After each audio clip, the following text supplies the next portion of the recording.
గాంధీ భవన్లో పీఏసీ సమావేశం జరగనుంది. నామినేట్ పోస్టుల భర్తీపై ఇందులో చర్చించున్నారు. ఈ సమావేశానికి ముఖ్యమంత్రి రేవంత్ రెడ్డి, మాణిక్రావు ఠాక్రే అలాగే వచ్చే పార్లమెంట్ ఎన్నికల సన్నాహాలపై ప్రధానంగా చర్చించున్నారు. మొత్తం మీద ఇవాళ పీఏసీ సమావేశం గాంధీ భవన్లో జరగనుంది. నామినేటెడ్ పోస్టుల భర్తీపై ఇందులో చర్చించనున్నారు. ఈ సమావేశానికి ముఖ్యమంత్రి రేవంత్ రెడ్డితో పాటు మాణిక్రావు ఠాక్రే హాజరు కానున్నారు. వచ్చే పార్లమెంట్ ఎన్నికల సన్నాహాలపై ప్రధానంగా చర్చించున్నారు. ఇవాళ గాంధీ భవన్లో కాంగ్రెస్ పొలిటికల్ అఫైర్స్ కమిటీ సమావేశం జరగనుంది. కాంగ్రెస్లో అత్యున్నత నిర్ణాయక మండలైన పీఏసీ సమావేశ ఏర్పాటుపై సర్వత్రా ఆసక్తి నెలకొంది. పార్టీ అధికారంలోకి వచ్చాక జరగబోయే మొట్టమొదటి పీఏసీ సమావేశం ఇదే. సమావేశంలో ఎలాంటి నిర్ణయాలు తీసుకుంటారనేది ఇప్పుడు ఆసక్తిగా మారింది. నామినేటెడ్ పదవులపై పీఏసీ సమావేశంలో సీఎం మంత్రులతో సహా ముఖ్యమైన నేతలందరూ భేటీకి హాజరవుతారు.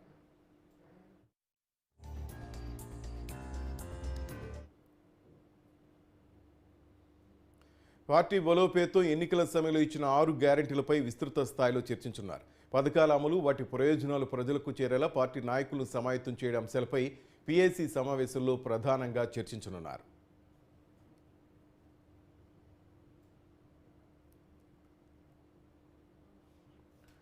పీఏసీ సమావేశానికి సంబంధించి మన అప్డేట్స్ మా రిపోర్టర్ రాంప్రసాద్ గారు తెలుసుకుందాం. గుడ్ మార్నింగ్ రాంప్రసాద్, ఏంటి పీఏసీ సమావేశ ఎజెండా ఏంటి? ఎన్ని గంటలకు ప్రారంభం కానుంది? ఎవరెవరు అటెండ్ కానున్నారు? రైట్ శ్రీనివాస్, మనం చూసినట్లయితే ఈ రోజు గాంధీ భవన్ వేదికగా పీఏసీ సమావేశం, రాజకీయ వ్యవహారాల కమిటీ సమావేశం జరగనుంది. ఈ యొక్క కమిటీ సమావేశానికి రాష్ట్ర ఇన్ఛార్జ్ గా ఉన్నటువంటి మాణిక్రావు ఠాక్రే అయితే అధ్యక్షత వహిస్తా ఉన్నారు. ఈ మాణిక్రావు ఠాక్రే అధ్యక్షతన జరిగినటువంటి పీఏసీ సమావేశంలో రాష్ట్ర ముఖ్యమంత్రి రేవంత్ రెడ్డితో పాటు ఉప ముఖ్యమంత్రి బట్టి విక్రమార్క, అదేవిధంగా మంత్రులు కూడా పాల్గొనున్నారు. మనం చూసినట్లయితే పీఏసీకి సంబంధించినటువంటి సీనియర్ నాయకులందరూ కూడా రాష్ట్ర వ్యాప్తంగా పదవుల్లో ఉన్న వాళ్ళైనా లేని వాళ్ళైనటువంటి అందరూ పీఎస్ నాయకులందరూ కూడా కమిటీ మొత్తం కూడా ఈ రోజు హాజరై పలు నిర్ణయాలపై కీలక చర్చలు నిర్వహించినట్టు మనకు తెలుస్తా ఉంది. దీనికి సంబంధించి ఇప్పుడే మనం చూడవచ్చు, కొద్దిసేపటి క్రితమే అయితే ఈ యొక్క సమావేశం నిర్వహణకు సమయం ఖరారు చేసిన నేపథ్యంలో ఇప్పుడే కొంతమంది నాయకులు అయితే గాంధీ భవన్ కు చేరుకుంటా ఉన్నారు. ఈ క్రమంలో ఈ రోజు ప్రధానంగా చాలా అంశాల మీద కూడా చర్చ జరుగుతున్నాయి. మనం ఎందుకంటే గతంలో చాలా పీఎస్సీ మీటింగ్లు అయితే గాంధీ భవన్ వేదికగా చూడడం జరిగింది. కానీ కాంగ్రెస్ పార్టీ అధికారంలోకి వచ్చిన తర్వాత తొలిసారి నిర్వహించబోతున్నటువంటి ఈ యొక్క పీఎస్సీ మీటింగ్ కు మరింత ఉత్కంఠ నెలకొంది, ఆసక్తి నెలకొందని చెప్పవచ్చు. ఎందుకంటే రాష్ట్ర ముఖ్యమంత్రి కాంగ్రెస్ పార్టీ తరఫున అధికారంలోకి వచ్చిన నేపథ్యంలో రానున్న రోజుల్లో భవిష్యత్ కార్యాచరణకు సంబంధించి కానీ, అదేవిధంగా రాష్ట్ర వ్యాప్తంగా ఉన్నటువంటి పలు సీట్లు ఏవైతే ఉన్నాయో నామినేటెడ్ పోస్టుల భర్తీకి సంబంధించి కూడా మనం చూడవచ్చు. ఇక్కడ పూర్తి స్థాయిలో కూడా ఈ చర్చలు నిర్వహించడంతో పాటు మనం చూడవచ్చు, ఇటీవల జరిగినటువంటి ఎన్నికల్లో గతంలో బీఆర్ఎస్ పార్టీ నుంచి ఉన్నటువంటి కొంతమంది ఎమ్మెల్సీలు అయితే వారి పదవులకు రాజీనామా చేయడం జరిగింది. ఆ 4 ఎమ్మెల్సీ స్థానాలతో పాటు గవర్నర్ కోటాలో పెండింగ్ లో ఉన్నటువంటి 2 ఎమ్మెల్సీ స్థానాల భర్తీకి సంబంధించి కాంగ్రెస్ పార్టీ నాయకులను ఎంపిక చేసేందుకు కూడా ఈ రోజు సమావేశంలో కీలక నిర్ణయాలు, చర్చలు చేయబోతున్నట్టు మనకు తెలుస్తా ఉంది.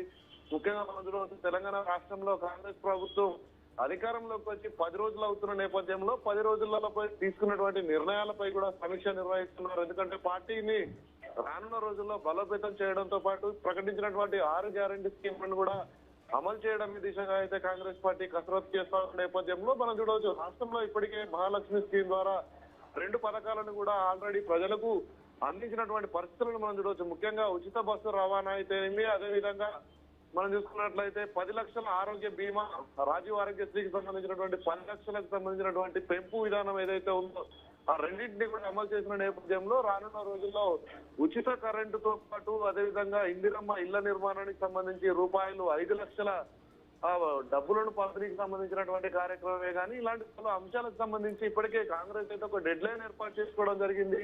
ప్రకటించినటువంటి 6 గ్యారెంటీ స్కీమ్లను 100 రోజుల్లో ప్రజలకు అందించడమే లక్ష్యంగా కాంగ్రెస్ పార్టీ పలు చర్యలు చేపడుతున్న నేపథ్యంలో పూర్తి స్థాయిలో కూడా ఈ 6 గ్యారెంటీలను ప్రకటించిన 100 రోజుల్లో పూర్తి చేయడంతో పాటు రానున్న రోజుల్లో మనం చూడవచ్చు, దేశవ్యాప్తంగా అయితే లోక్సభ పార్లమెంట్ ఎన్నికలు జరగనున్న నేపథ్యంలో పార్లమెంట్ ఎన్నికల్లో రాష్ట్ర వ్యాప్తంగా 3-4 స్థానాలకు మినహా అన్ని స్థానాలలో కూడా కాంగ్రెస్ పార్టీ జెండా ఎగరవేయడమే లక్ష్యంగా అయితే ఈ రోజు జరిగినటువంటి పీఏసీ సమావేశంలో నిర్ణయాలు తీసుకోబోతున్నట్టు చర్చలు జరుగుతున్నాయి. అదేవిధంగా కొంత పార్టీ బలోపేతానికి సంబంధించి కూడా మనం చూడవచ్చు, ఎన్నికల సమయంలో కొంతమంది డిసిసి అధ్యక్షులు ఎమ్మెల్యేగా గెలుపొందడం జరిగింది. అదేవిధంగా కొంతమంది డిసిసి అధ్యక్షులకు టికెట్ ఇవ్వలేని నేపథ్యంలో పార్టీ రాజీనామా చేయడం క్రమంలో కొన్ని స్థానాలు ఖాళీగా ఉండడం జరిగింది. వీటిలో కొత్త అభ్యర్థులను భర్తీ చేయడంతో పాటు ఆయా జిల్లాల్లో కాంగ్రెస్ పార్టీని బలోపేతం చేసి రానున్నటువంటి పార్లమెంట్ ఎన్నికలే కానీ అదేవిధంగా స్థానిక సంస్థల ఎన్నికల్లో కూడా పూర్తి స్థాయిలో కాంగ్రెస్ పార్టీ రుద్రి మోగించే విధంగా అయితే కాంగ్రెస్ పార్టీలో ఒక చైతన్యాన్ని నింపేందుకు కూడా ఈ రోజు బీఎస్సీ సమావేశంలో చర్చలు తీసుకున్నట్టు మనకు తెలుస్తా ఉంది. ముఖ్యంగా మనం చూడవచ్చు తెలంగాణ రాష్ట్రంలో ఎమ్మెల్సీలకు సంబంధించినటువంటి అభ్యర్థుల ఎంపికకైతే సీనియర్ నాయకులందరూ కూడా పోటీ పడుతున్న నేపథ్యంలో ఎవరిని ఎంపిక చేయాలి, ఎందుకంటే గవర్నర్ కోటాలో అయితే ఇద్దరికి అవకాశం ఉంది.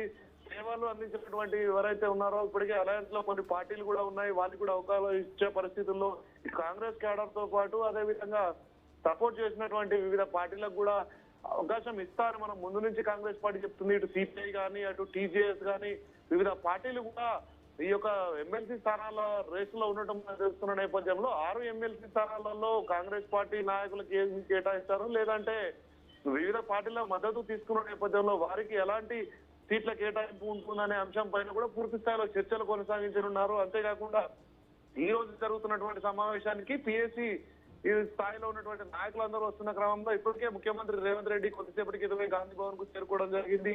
మరి కాసేపట్లోనే పిఎస్సి సమావేశం ప్రారంభం కానుంది. ఈ పిఎస్సి సమావేశంలో పూర్తి స్థాయిలో రాష్ట్ర వ్యాప్తంగా 64 మంది కాంగ్రెస్ ఎమ్మెల్యేలు గెలుపొందిన నేపథ్యంలో వారికి సంబంధించి అభినందన సభను కూడా ఏర్పాటు చేసేందుకు ఈ పిఎస్సీలో ఒక వేదికను కూడా చర్చించి ఒక వేదికను నిర్ణయించుకొని తదనంతరం ఒక డేట్ అనేది ఫిక్స్ చేసుకొని అభినందించడంతో పాటు రాష్ట్ర ప్రభుత్వం ఏర్పాటు చేసినందుకు గాను వీరందరికీ కూడా ఘన సత్కారాన్ని ఘన సన్మానాన్ని నిర్వహించడమే లక్ష్యంగా అయితే కాంగ్రెస్ పార్టీ అయితే ఒక నిర్ణయం తీసుకునేటువంటి అవకాశం ఉంది ఈ రోజు పిఎస్సీ సమావేశంలో. ముఖ్యంగా మనం చూస్తే ఈ రోజు పిఎస్సీలో చాలా కీలకమైనటువంటి అంశాలు రాష్ట్ర వ్యాప్తంగా ఉన్నటువంటి 100కు పైగా నామినేటెడ్ పోస్టులు అయితే ఉన్నాయి రాష్ట్ర స్థాయిలో. అదే కాకుండా కొన్ని కార్పొరేషన్లు కానీ అదేవిధంగా మండల నియోజకవర్గ స్థాయిలలో కూడా చాలా వరకు నామినేటెడ్ పోస్టులు అయితే ఉన్నాయి.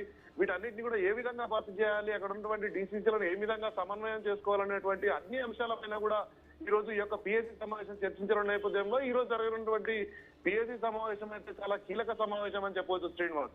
Thank you Ram Prasad.